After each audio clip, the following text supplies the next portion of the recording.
এটা তো শীতকাল চলছে নাকি?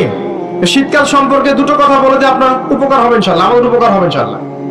একটা হাদিসে আসছে শীতকালটা হচ্ছে মুমিনদের জন্য গনিমত। মুমিনদের জন্য কি গনিমত? মানে হচ্ছে একটা সম্পদ, যে সম্পদটা যুদ্ধ করে লব্ধ করতে হয়, কিন্তু এখানে কোনো যুদ্ধের প্রয়োজনই হচ্ছে না। গনিমত, উপহার। কিরকম? শীতকালে রাতটা হয় লম্বা। রাত কি হয়? লম্বা হয় না?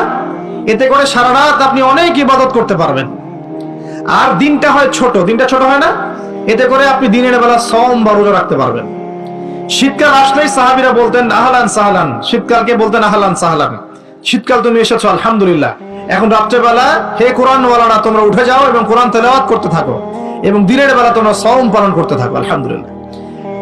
শীতকাল সম্পর্কে একটা এরকম বর্ণনা আছে, যখন কঠিন শীত আসবে তখন ওই শীতটা থেকে একটা আশ্রয় প্রার্থনা করতে হয় আল্লাহর কাছে, আল্লাহ এই কঠিন শীত থেকে আমাকে বাঁচাও। কারণ কি?